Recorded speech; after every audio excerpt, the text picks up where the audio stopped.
tema, bueno, la redundancia que lleva muchos años, pero sigue una nebulosa de conocimiento que a veces hace cometer muchos errores y tener falsas explicaciones. Parto con este piso, que es un piso para mí bastante emblemático, en el sentido que este fue el centro de distribución de Nestlé, una planta de 30.000 metros cuadrados que se hizo en el año 2000 y que es un punto de inflexión en la forma de mirar los pisos en Chile. Esta planta fue la primera que se hizo con un estándar de números F y es un piso postensado libre de junta. Y de hecho ganó un premio internacional en el año 2000. Y así que, y como les digo, este es un proyecto que es un punto de inflexión en lo que es la historia de los pisos industriales. Voy a partir con unas fotos que son una situación bastante cotidiana. Normalmente es cuando uno construye un piso, muchas veces el cliente lo llama porque alguien, ¿no es cierto?, dijo, mira, vimos unas pozas de agua, ¿verdad? Y el cliente nos llama con mucha preocupación porque nos indica que el piso está mal hecho, ¿ya? Aquí vemos que está el constructor de piso, aquí está el mandante, ¿verdad? Está diciendo, oye, ¿qué pasó? El constructor de piso está un poco nervioso y no sabe qué explicación darle. El mandante no se queda tranquilo y llama al topógrafo y él le dice al topógrafo, por favor, ponte en el PR0, y en relación a eso hacen alguna medición altimétrica y que probablemente va a arrojar 1 centímetro, 2 centímetros. A esa altura, nuestro constructor de piso ya le están saliendo algunas lágrimas porque en el fondo las deformaciones que se detectan son muy importantes.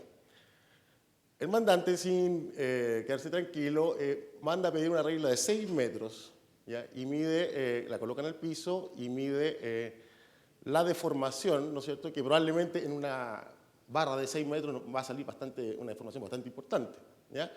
A esa altura del partido ya nuestro constructor de piso ya no sabe qué hacer, ya está.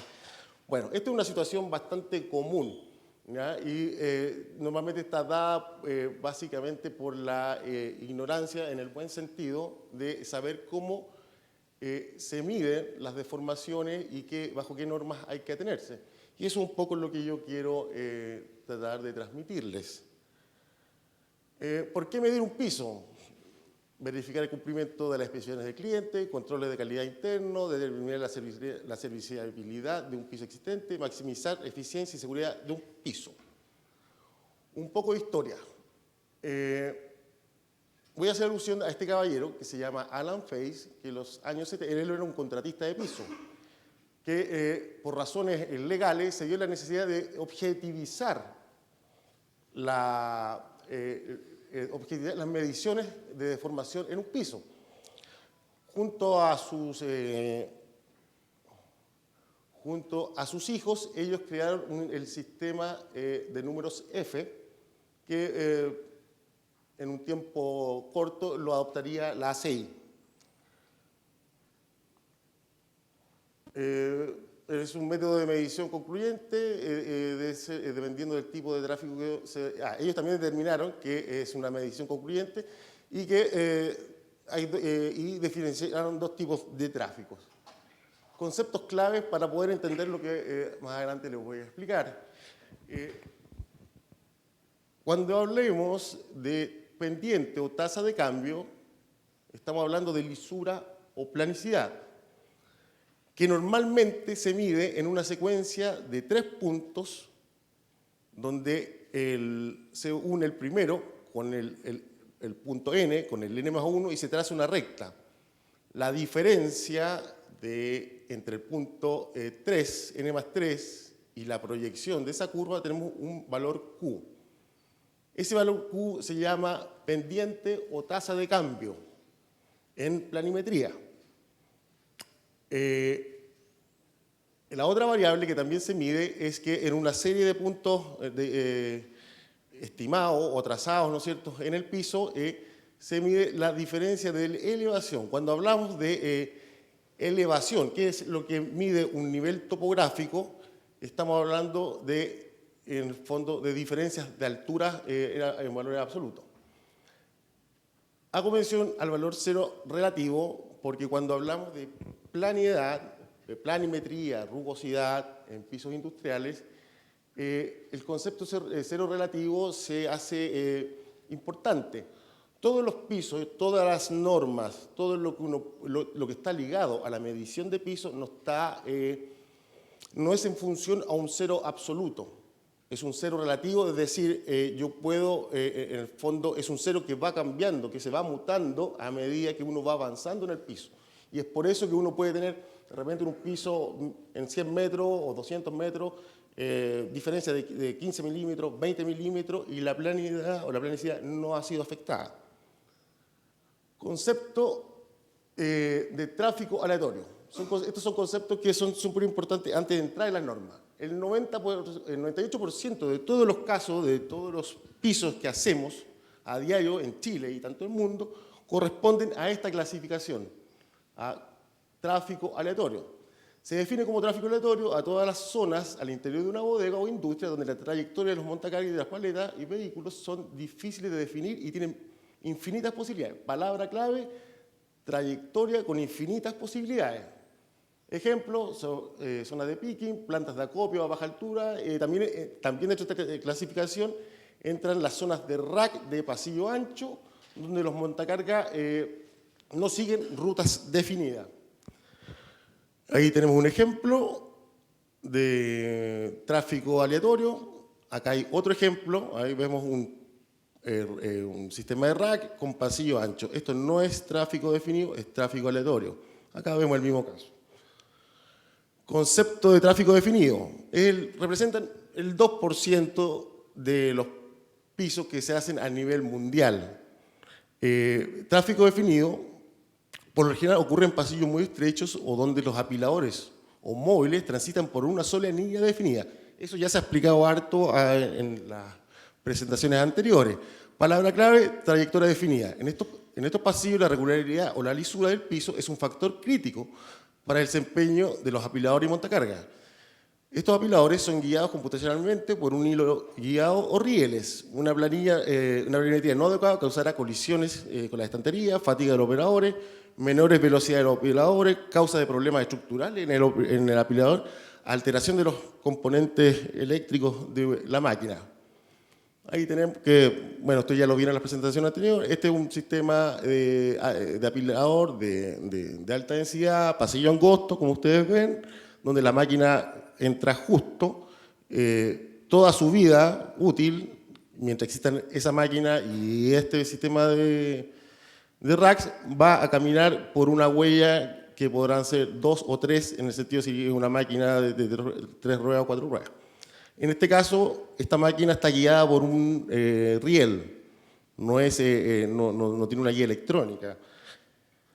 Este otro caso es un pasillo de ancho muy pequeño, de unos 70, unos 40, de una bodega de alta densidad, de una bodega de altura de almacenamiento 13 metros, más o menos para que tengan una idea, y si la máquina, que es esta, es una trilateral ground, es guiada por un hilo guiado. No confundir, a veces la gente tiende a confundirse, que uno ve este caso y al tiro lo relacionan o lo asocian con tráfico definido. No, esto es tráfico definido, son muy pocos los casos, siguen siendo, y probablemente puede que exista algún aumento, pero las tasas, como le dije, son las anteriores. Esto es algo más, a ver, aquí tenemos una serie de deformaciones, ¿ya? Que todas tienen la misma amplitud, lo único que varía son las longitudes de onda. ¿Ah? Todas tienen 3 milímetros. La pregunta es, ¿no es cierto?, ¿podrá un montacargas circular por todas ellas con la misma eficiencia? La respuesta es no, ¿verdad? Porque en la medida que la longitud de onda sea pequeña, va a afectar en forma importante a modo de vibraciones, pandeos, ¿no es cierto?, o problemas de volcamiento de la grúa con la carga a alta altura. Comité y normas. En general, cuando uno ve las especificaciones o va a cursos, normalmente nos vamos a dar cuenta que estas palabras, estas normas o comité siempre son los que se repiten en el plato. Tenemos la ACI 360, que es un manual que está orientado básicamente al diseño de pisos industriales. La ACI 32, la 302, que está orientada a la ejecución de pisos. La ACI 117 está orientada a especificar los números F para tráfico aleatorio. La TR34, que es un comité, no es una norma.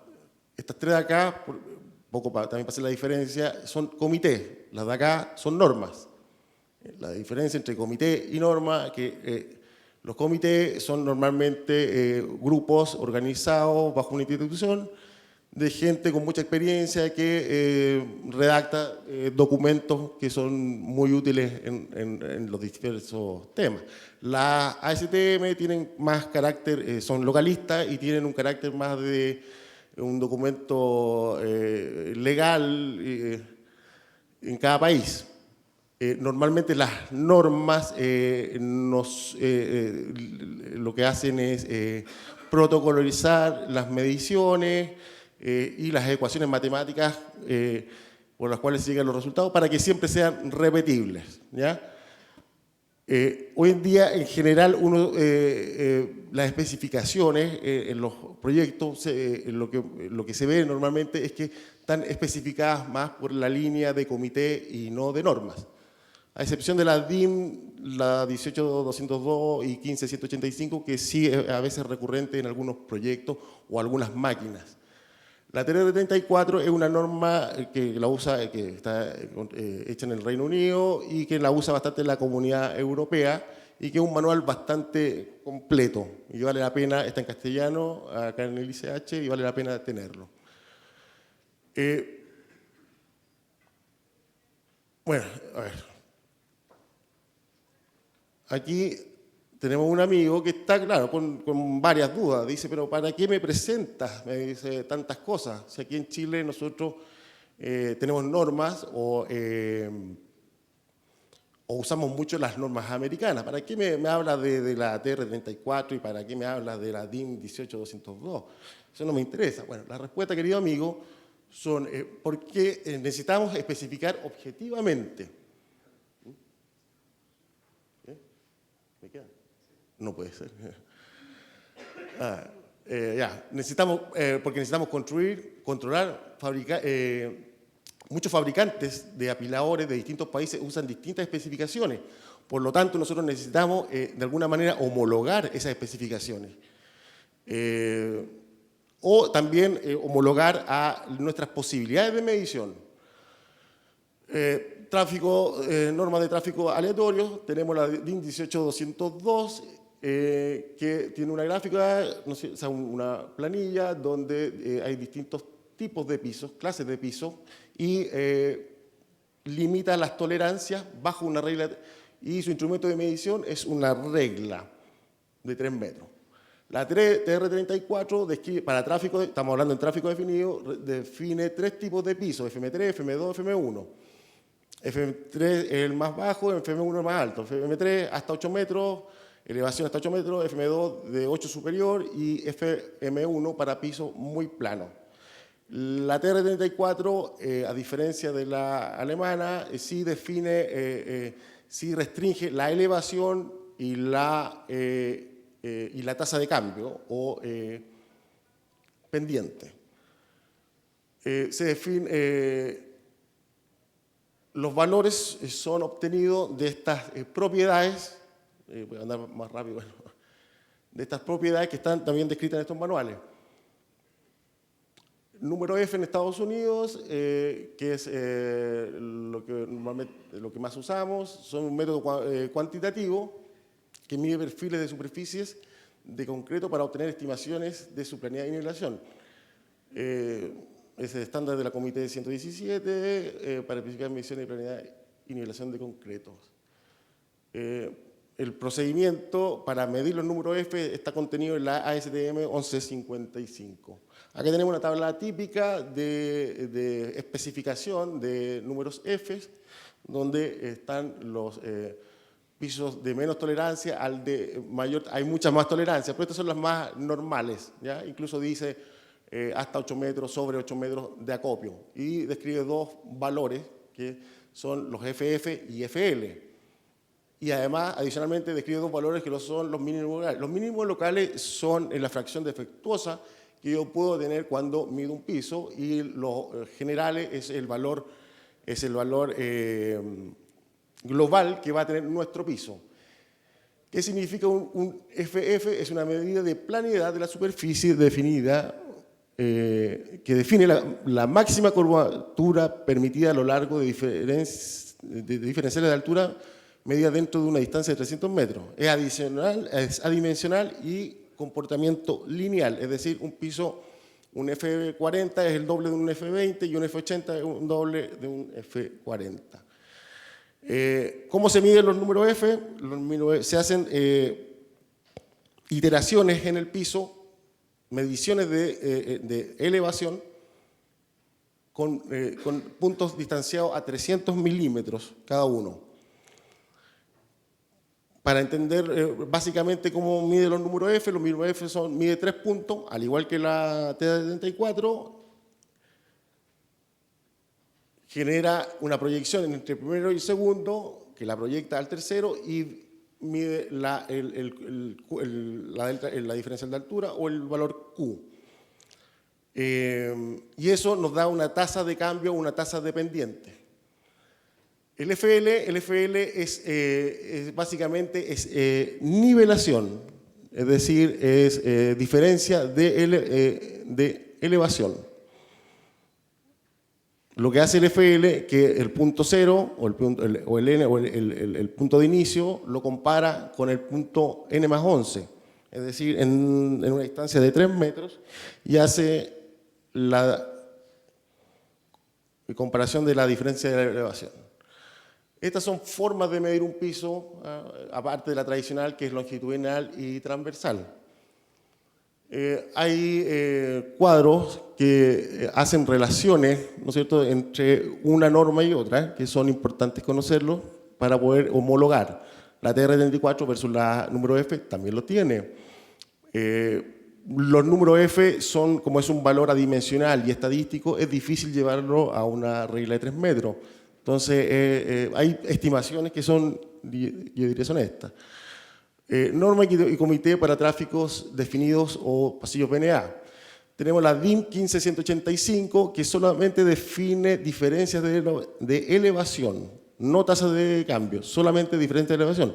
Y tiene unas tablas que son para altura, y define dos alturas, hasta 6 metros o mayores a 6 metros. ¿Ya? Y las variables que toma son básicamente la distancia entre ruedas y la distancia entre los ejes.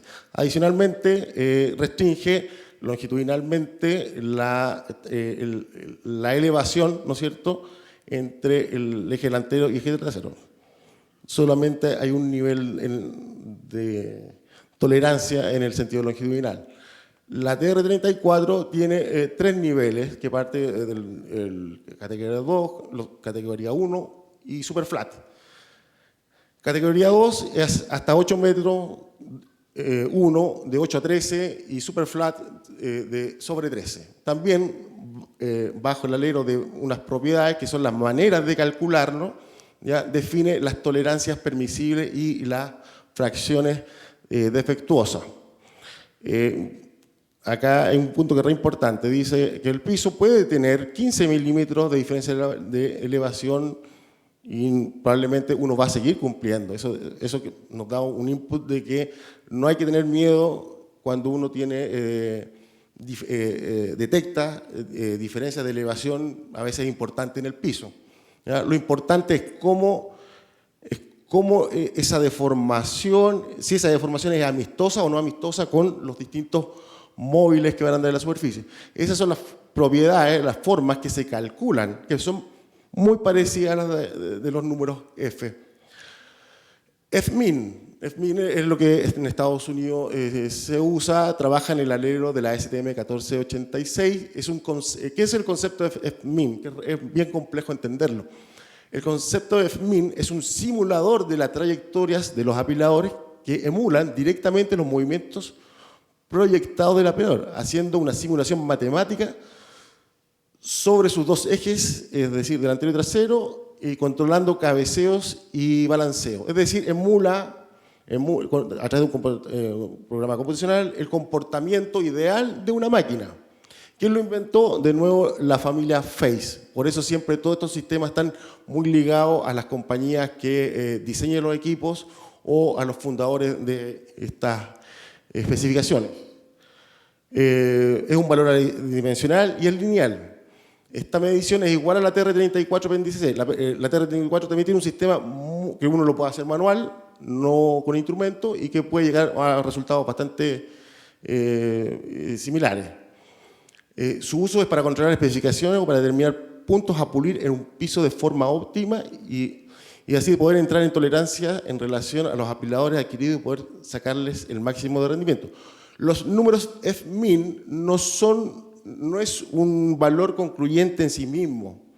El valor Fmin es de acuerdo a la altura de almacenamiento se le asigna un Fmin, que puede ser 50, 75, 100, 80. Con eso uno entra a unas ecuaciones que adicionalmente uno le ingresa la distancia de entre ejes del apilador y la distancia entre ruedas. Y eso nos va, para un ejemplo, para un Fmin 100, nos va a dar unos rangos de tolerancia. Acá tenemos, son 6 rangos, los más importantes son los primeros 4, que es la nivelación transversal, es decir, nos limita la diferencia de elevación entre una rueda y otra rueda, la diferencia de la tasa de cambio, es decir, con qué pendiente o con qué suavidad yo puedo ir, las deformaciones se pueden ir cambiando o amoldando. La diferencia de elevación entre la rueda delantera y trasera y la tasa de cambio entre la rueda trasera y delantera. Esto es tasa de cambio y esto es de elevación. También hay algunos cuadros donde homologan los valores Min y TR34. Instrumentos de medición, tenemos nivel óptico. El nivel óptico es un instrumento válido para medir pisos, ¿ya? En la medida que uno adopta alguna norma y algún procedimiento. La regla de 3 metros es algo más visual y sí la usa las normas DIN, todavía usan regla de 3 metros. Pero es un sistema que ya no está de fuera. El dipstick, que es un tipo compás, que es uno de los más usados, ¿ya? Y uno de los más precisos, es un instrumento que puede medir desniveles de hasta 1/10 de milímetro. Tienen un sensor tipo acelerómetro que son capaces de diferenciar entre los dos puntos los desniveles o la diferencia de elevación. Y eso es lo que hace ese instrumento, y esos son los datos que recoge. F-meter, el F-meter es el instrumento que más conocemos en nuestro mercado. La gracia que tiene es que es un instrumento rápido y práctico para medir. Es ideal para medir superficies grandes, pero tiene el defecto que su medición es muy protocolar. Y si esos protocolos no son llevados a cabo, las mediciones pueden ser muy erróneas y hace que los contratistas de piso los hagan meterse a veces en algunos problemas. Por eso es muy importante tener contar con un instrumento de contramuestra. Algunos ejemplos de pisos de mediciones. Aquí nos damos cuenta que este es un piso FF109 FL12. Lo puse porque en el fondo grafica muy bien lo que sería un piso muy plano, pero que a la vez tiene un desnivel importante. Eso debe ser unos 15 milímetros entre el punto de arriba y el punto de abajo. Entonces, por esa razón, como es casi una recta perfecta, nos da un FF muy alto, pero a la vez Como tiene mucha pendiente, una caída en la elevación nos da un FL 12,7. El otro, vemos que es una gráfica que es más homogénea y tenemos un parámetro 97-90, que es una muy buena medida. Detalles importantes al normar con estándar número F. La mínima unidad de medición que puedo tomar con un instrumento tipo F-meter son 3,3 metros y una sección no menor a 12 metros cuadrados. En líneas paralelas a una distancia de 1,2 metros, perdón, 12 metros, no, 1,2 metros. Se miden en ambos sentidos, a excepción de las calles angostas. Las calles angostas son las únicas que se pueden medir en un solo sentido. Los grandes paneles se miden longitudinal y transversal. La medición debe ser máximo 72 horas después de terminado el piso. ¿Por qué? Esto es un tema bastante controversial, ya que mucha gente dice, pero ¿de qué me sirve en el fondo medirlo a las 72 horas? Yo quiero medirlo a los 3 meses. Lo que pasa es que en el corto plazo uno mide el trabajo del constructor de piso y en el largo plazo uno lo que mide es el proyecto, el comportamiento concreto, otras variables. Por eso las ACTM definen que son 72 horas. La medición no puede pasar sobre una junta de construcción, las medidas se hacen siempre a 2 pies de distancia de cualquier singularidad o junta de construcción. Se especifican mínimos locales que normalmente dan un 60%, los FF y FL globales o promedios son los resultantes de todas las medidas locales. No es un promedio aritmético. Las medidas que entregan los instrumentos son FF locales, no son globales. Los globales son, en el fondo, son todas las mediciones de una bodega que son ingresadas a un sistema computacional y que entregan un valor estadístico de toda la superficie del piso. No hay que confundir eso. El perfilógrafo, que ya lo vieron, bueno, para terminar, ¿no es cierto?, pasé un poco por los sistemas constructivos que ya los vieron, así que no...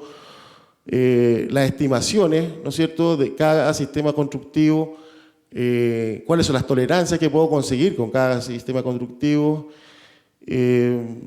hasta llegar al piso más preciso, que era F1100, que se hace con una técnica muy especial, que es con morteros. Y no me quiero ir sin mencionar esto. Todos los pisos se pueden corregir por sistemas de pulido, que pueden ser pulidos manuales o pulidos con fresadoras láser. Estos pulidos, teniendo conocimiento de las gráficas, uno puede saber exactamente dónde está alto, dónde está bajo y qué es lo que puede corregir.